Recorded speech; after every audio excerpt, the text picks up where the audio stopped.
Alguns dos crimes mais bem-sucedidos do mundo começaram todos parecendo acordos comerciais legítimos e oportunidades de investimento, mas no final acabaram não passando de golpes de mestres criminosos. Alguns desses crimes continuaram por anos, antes que alguém se tornasse o mais sábio. Então, no vídeo de hoje, nós estaremos olhando para os 15 casos criminosos engenhosos que levaram anos para serem resolvidos. Número 15. O falso esquema do aeroporto. O esquema do príncipe nigeriano tornou-se comum, onde os golpistas enviam e-mails afirmando que o príncipe quer dar uma parte da sua fortuna a pessoas insuspeitas.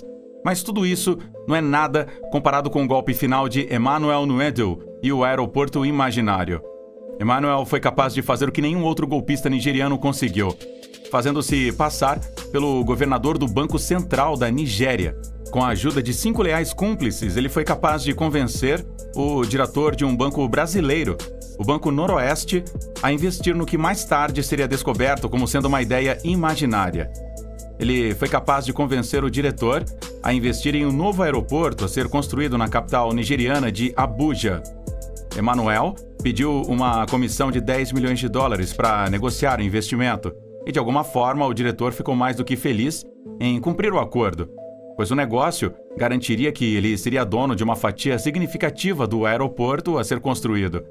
O diretor ficou tão feliz em cumprir o acordo que se esqueceu de pedir a documentação apropriada para a construção e outros certificados de licenciamento. O escaneamento durou meses, que o banco investiu mais de 242 milhões de dólares na construção do aeroporto imaginário. Foi só muito mais tarde que o banco notou que metade do seu capital investido estava diretamente em uma conta nas Ilhas Caimã. Emmanuel foi subsequentemente preso sob acusações de fraude. Mas isso levanta a questão de como o diretor foi tão crédulo e disposto a jogar centenas de milhões de dólares de fundos bancários em um projeto que ele não tinha visto fisicamente. Emmanuel foi condenado a alguns anos de prisão pela fraude, mas logo se viu de volta à prisão, logo após a sua liberdade, devido a outras acusações que incluíam inclusive atos de terrorismo. Número 14. John Gotti. John Gotti, também conhecido como Teflon Don, era um chefe do crime organizado americano que não só cometeu alguns dos crimes mais hediondos da cidade de Nova York, mas foi capaz de escapar de acusação por décadas, enquanto ostentava sua criminalidade e antiguidades para a imprensa. Ao contrário de outros gangsters e chefes do crime nos anos 80, Gotti não fez nenhum esforço para esconder do público seu estilo de vida extravagante e suas práticas criminosas. Ele gostava do papel de um gangster famoso que acreditava estar acima da lei. Como chefe da família Gambino, extorsão e até assassinato ele já foi envolvido. Ele foi preso e processado em várias ocasiões, nenhuma das quais resultou em sua condenação. Em um determinado caso, o caso contra Gotti foi encerrado devido a um suborno de 60 mil dólares pago a um jurado Foreman. Ele ficou conhecido como Teflon Don, porque ele foi capaz de escapar do sistema judicial criminal e foi uma desgraça também para o FBI. Mas finalmente, em 1992, o FBI conseguiu reunir provas prejudiciais contra Gotti em um julgamento nacionalmente divulgado, mas só conseguiu impor uma condenação através do testemunho juramentado de um dos tenentes da alta patente de Gotti, chamado Gravano. Gotti foi finalmente condenado em 13 acusações criminais e foi condenado à prisão perpétua. Ele passou o resto da sua vida na prisão até que finalmente faleceu em 2002 devido a um câncer de garganta.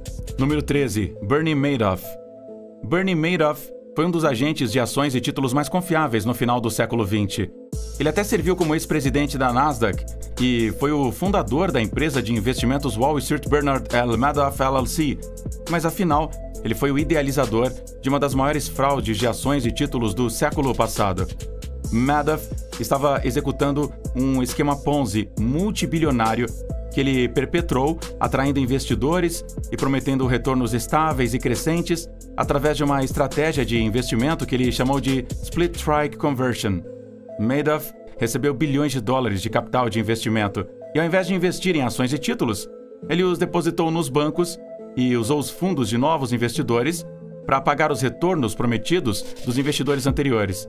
De acordo com a CAC dos Estados Unidos, Madoff manteve um esquema Ponzi por mais de 30 anos, até a grande recessão de 2008, quando a maioria dos investidores exigiu seus lucros e Madoff não foi capaz de cumprir a sua promessa. Como a pressão sobre os investidores que desejavam descontar o investimento se tornou grande demais, Madoff percebeu que não podia mais manter o esquema Ponzi e confessou o alcance de seu esquema aos seus filhos, que também trabalhavam na firma. Seus filhos o entregaram às autoridades no dia seguinte. Ele se declarou culpado de 11 acusações de fraude e de operar o maior esquema Ponzi da história, com um escopo geral de mais de 100 bilhões de dólares em investimento de capital perdido. Madoff foi condenado a 150 anos de prisão e condenado a pagar a restituição de 170 bilhões de dólares a milhares de investidores defraudados. Número 12. Maximilian Schmid. O primeiro olhar sobre Maximilian Schmid e você não imagina esse rosto de bebê barbeadinho e limpinho com um cérebro por trás de um império das drogas de 4 milhões de euros. Um império que começou na sua infância, no seu quarto. Enquanto a maioria dos adolescentes passava horas escondidos em quarto jogando Call of Duty no PlayStation, Max Schmid estava conduzindo um elaborado serviço de entrega de drogas em um apartamento que ele dividia com a sua mãe em Leipzig, na Alemanha. Saindo do aprendizado de um chefe, Mark Schmid, de 17 anos, decidiu que faria sua estreia empresarial como vendedor de drogas, colocando as suas operações nessa vida obscura. Em dezembro de 2013, ele lançou o site chamado Shiny Flakes, e nos 14 meses seguintes, na Deep Web, ele vendeu mais de 914 quilos de êxtase, LSD, cocaína, maconha e metanfetamina. Os clientes colocavam seus pedidos na web e faziam pagamentos adiantados em Bitcoin, após o que Schmid fazia a entrega usando os correios locais para enviar os seus produtos para toda a Alemanha e até mesmo para outras partes da Europa. Foi só 2 anos depois que a polícia pegou as suas operações de drogas e partiu então para prender esse jovem barão das drogas. A polícia então invadiu a sua casa em fevereiro de 2015 e então prendeu Mark Schmid, de 19 anos, depois de testemunhá-lo fazendo uma entrega nos correios locais.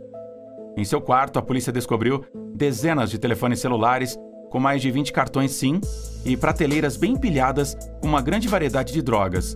Schmid foi condenado a 7 anos de prisão, mas a polícia não conseguiu recuperar grande parte dos 3,9 milhões de euros que ele havia feito durante seus 2 anos de prisão. Acredita-se que ele tem armazenado grande parte da sua riqueza em carteiras secretas de Bitcoin, às quais as autoridades não puderam ter acesso. Número 11. Esquema do Festival da Fogueira. Mais de 5 mil pessoas foram vítimas do esquema do Festival Fire em abril de 2017, depois de terem gasto coletivamente milhões de dólares em ingressos para o que eles pensavam que seria uma experiência tropical da década. O Festival Fire foi promovido por Billy McFarland, CEO da Fire Media, e um empreendedor em série autoproclamado. Na verdade, McFarland foi simplesmente um vigarista à frente de vários empreendimentos de negócios fraudulentos, o último dos quais foi o fracasso do Festival Fire.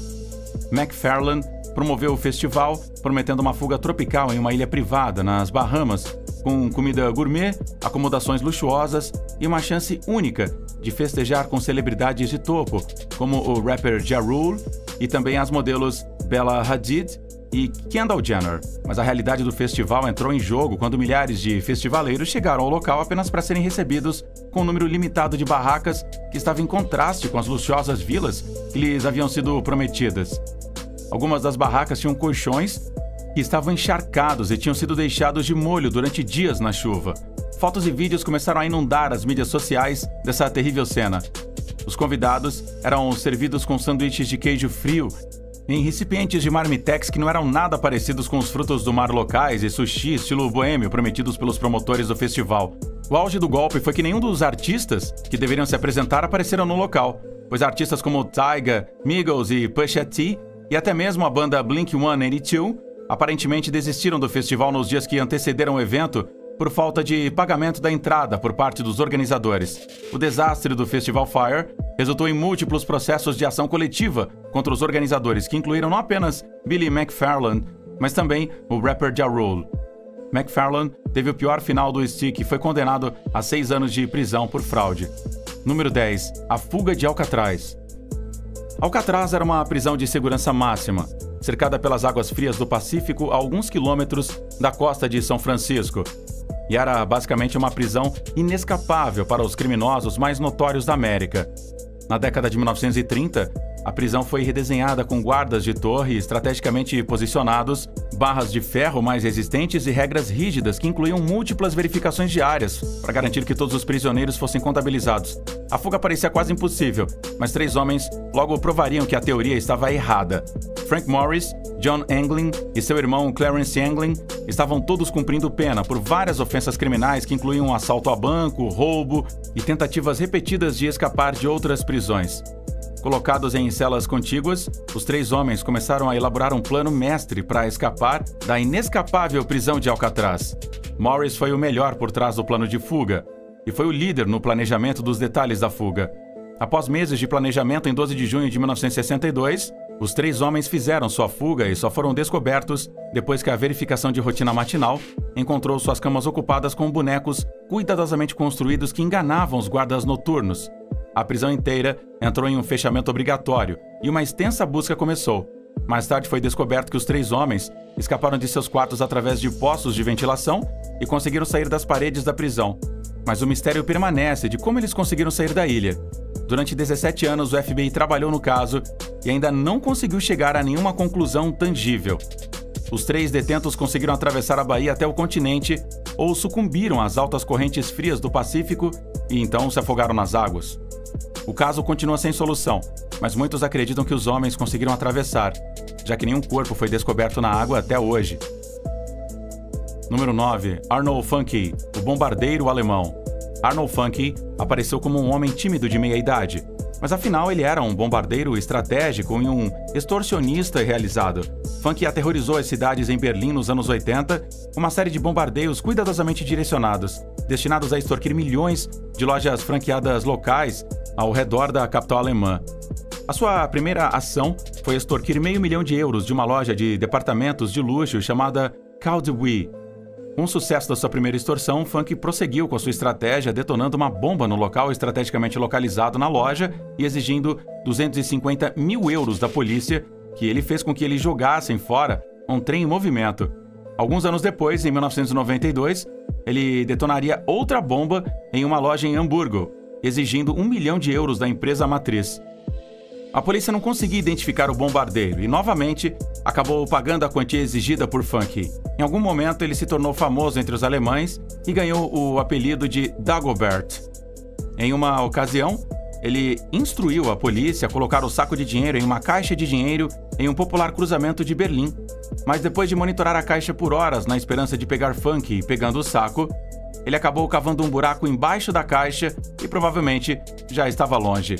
Ele só foi pego após uma falha na entrega do dinheiro, que o levou a ser capturado, onde confessou no momento em que as algemas foram colocadas nele.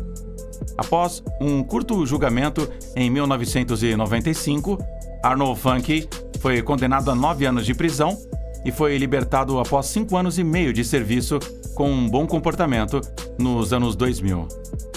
Número 8. O golpista da rainha criptográfica.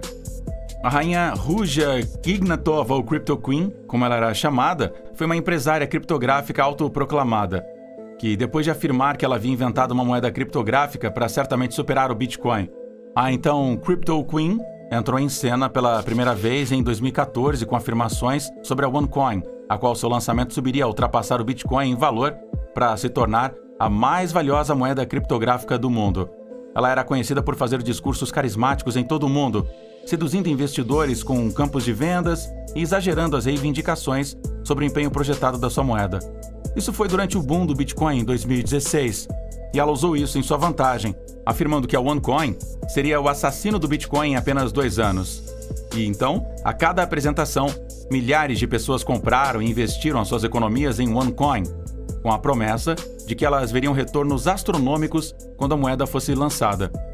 Foi revelado que as pessoas no Reino Unido investiram quase €30 milhões em OneCoin em uma única semana após uma das apresentações carismáticas de Ruja em Wembley.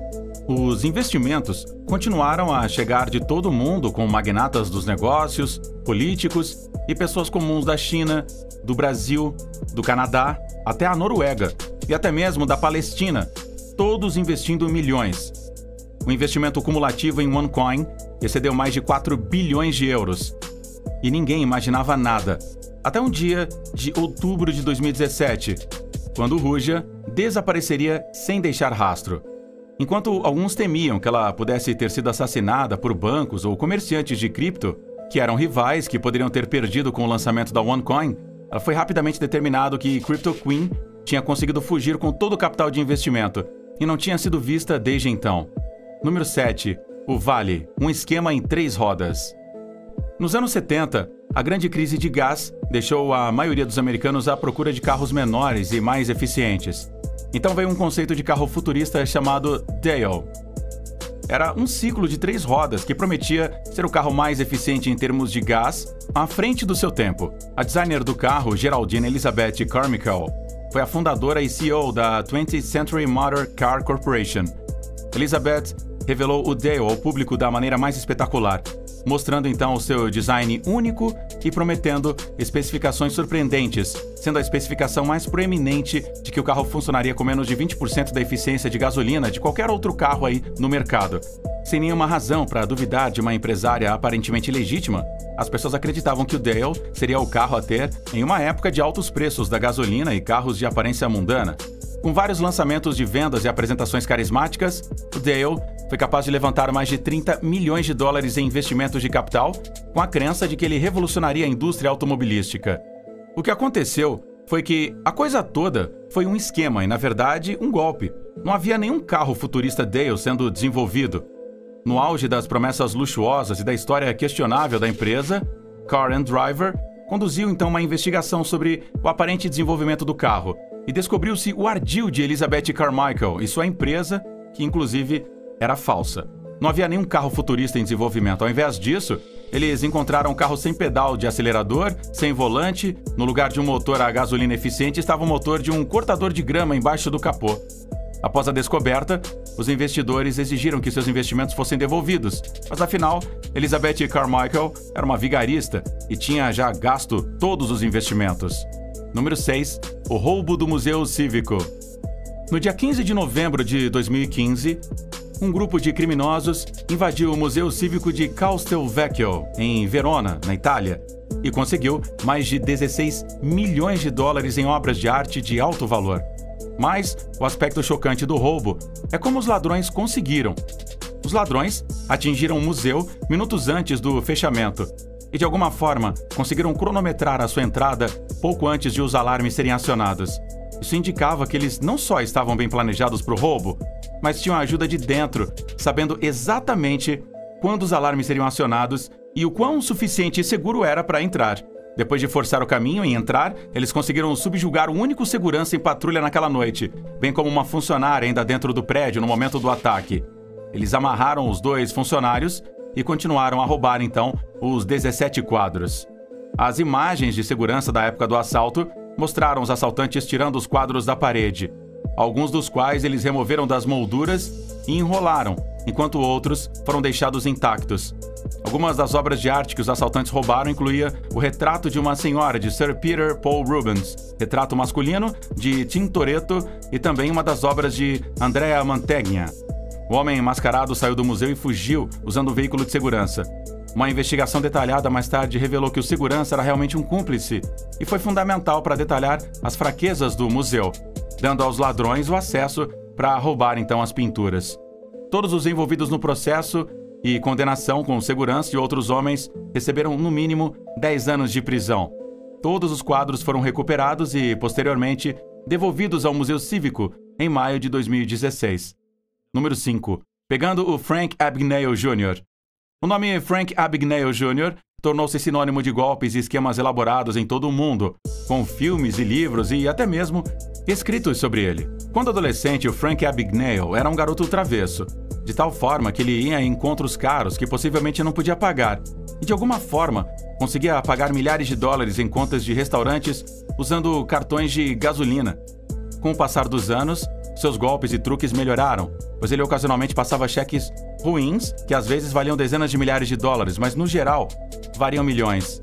Ele também personificava indivíduos de alto valor, como médico, professor, advogado e até piloto de linha aérea.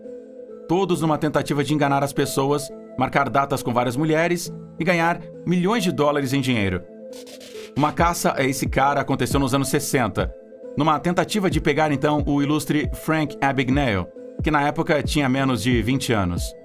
Só em 1969 é que ele foi finalmente preso na França, depois que uma funcionária de uma companhia aérea com quem ele tinha namorado o reconheceu, dando dica à polícia sobre a sua localização. O pessoal da segurança, com mais de 12 países onde ele tinha cometido crimes, estavam em terra para extraditá-lo para os Estados Unidos para ser julgado e sentenciado. Ele foi liberado antecipadamente com a condição de que ele ajudasse a polícia a detectar e pegar vigaristas como ele próprio, e com isso diminuir esse tipo de crime. Número 4. A mulher na árvore. O estatuto de limitação para a maioria dos crimes é de 20 anos, mas esse evento em particular levou mais de 2.000 anos antes de ser finalmente resolvido. A sepultura preservada de uma mulher foi descoberta enquanto trabalhadores estavam num projeto de construção do complexo escolar de Kern, em Zurique. Uma análise detalhada da sepultura revelou que a mulher que foi enterrada em um tronco de árvore oco morreu há mais de 2.200 anos e foi enterrada por um grupo de celtas da Idade do Ferro na área que hoje é Zurique, na Suíça. Bem preservada no tronco de uma árvore, a mulher parecia ser uma pessoa de alta estatura, pois estava vestida com lã de ovelha fina e tinha um casaco feito de pele de carneiro. A mulher, estimada em cerca de 40 anos, tinha vários acessórios, incluindo um colar feito de vidro amarelo e azul, um cinto de bronze coberto de pingentes luxuosos e uma pulseira de bronze. Uma análise mais detalhada dos restos revelou que a mulher desfrutava de uma rica dieta de alimentos adocicados e amiláceos e provavelmente fazia muito pouco trabalho físico durante toda a sua vida. Número 3. Louvor aos ministérios do Lorde. O escândalo do louvor ao Lorde dos Ministérios foi perpetuado por Jim Bakker e Tammy Faye, porque eles eram líderes religiosos de uma das maiores igrejas e também programas de TV de evangelho do mundo. Jim Bakker era hábil em levantar dinheiro para os seus programas religiosos televisionados e recebeu doações no valor de milhões de dólares, tudo em nome de instituições de caridade e propósitos espirituais. Com todo o dinheiro arrecadado, Bakker foi capaz de construir um resort de 2.000 acres chamado Heritage USA e teve um acesso de 6 milhões de pessoas visitando esse local em 1986, tornando a segunda maior atração de parques do mundo, atrás apenas da Disney World. Mais tarde, foi descoberto que o televangelista estava perpetuando fraudes e também com correio, telegrama e defraudando o público em busca de doações para instituições de caridade inexistentes. O escândalo eclodiu quando o ministro pagou $350 mil a um ex-secretário para ficar em silêncio sobre acusações de estupro. Jim Bakker foi condenado a 45 anos de prisão em 1989 por conspiração para defraudar o público, bem como outras acusações de crimes financeiros maliciosos. Número 2. Charles Ponzi. Nenhuma lista está completa sem mencionar o homem que orquestrou o primeiro esquema Ponzi, ninguém menos que o próprio Charles Ponzi. Ponzi foi um vigarista italiano que migrou para os Estados Unidos no início do século XX e começou uma série de esquemas que lhe dariam notoriedade por ser o pai de esquema Ponzi. Como um vigarista experiente, Ponzi se aproximava dos clientes com uma proposta carismática que os seduzia com investimentos nos quais eles obteriam 50% de lucro em apenas 45 dias, ou 100% de lucro em um período de 90 dias. Embora esses esquemas sejam bem conhecidos hoje, naquela época eles eram simplesmente engenhosos e as pessoas facilmente compram esses esquemas bem elaborados. Ponzi descobriu que ele poderia comprar selos postais com desconto de outros países da Europa e vendê-los com lucro muito maior nos Estados Unidos. Esta era uma forma legítima de arbitragem e não era ilegal de forma alguma. Então, com seu novo fluxo de clientes e uma forma aparente de fazer lucro, Ponzi iniciou a sua própria empresa chamada The Securities Exchange em 1920 e, no final do ano, ele estava ganhando milhões de dólares por semana. Pelo valor nominal, a empresa parecia ser legítima, mas por trás dela estava simplesmente Ponzi, usando o novo capital investido para pagar os retornos prometidos para os investidores mais velhos, e como a maioria das pessoas reinvestia seus lucros, Ponzi continuava apenas ganhando mais dinheiro. A sua empresa era tão confiável que quando um jornal publicou as promessas surreais de sua empresa, Ponzi processou por calúnia e ganhou $500 mil em danos. O esquema funcionou por mais de um ano, mas entrou em colapso depois que Ponzi não conseguiu pagar o fluxo crescente de investidores e tudo isso caiu. O esquema de Ponzi não só custou mais de $20 milhões em capital do investidor, mas também caiu 5 bancos diferentes que tinham todos apoiado os depósitos inexistentes do lucro aparente de Ponzi. Ele foi preso e condenado a 5 anos de prisão, após os quais foi libertado e, posteriormente, deportado de volta para a Itália. Número 1. Golpe de Estado do Padeiro. O golpe do Estado de Padeiro, de 1936, foi o primeiro e maior esquema de fraude postal da história de todos os Estados Unidos. A fraude foi simplesmente um caso de identidade inexistente, no qual os vigaristas enviavam milhares de cartas alegando que um homem muito rico chamado Jacob Baker, da Filadélfia, havia morrido, mas sua propriedade permanecia não proibida e não reclamada porque ele não tinha parentes vivos. O correio indicou que a propriedade, no valor de milhões de dólares, estava aberta e qualquer pessoa com o sobrenome Baker poderia simplesmente fazer uma reivindicação apostando seus $1.000 em dinheiro. Sendo a primeira do seu tipo, milhares de pessoas acreditaram rapidamente nessa fraude e enviaram suas reivindicações, com mais de 3.000 pessoas enviando mais de $3 milhões em dinheiro para reivindicar o que mais tarde seria descoberto como sendo um patrimônio inexistente. Mais tarde seria descoberto, meses depois, que tudo era uma fraude. E, felizmente, 28 indivíduos foram presos e sentenciados à prisão por orquestrar o que mais tarde seria então a maior fraude postal da história dos Estados Unidos. Qual foi o crime que você achou mais chocante? Deixa a gente saber nos comentários e a gente se fala no próximo vídeo. Tchau!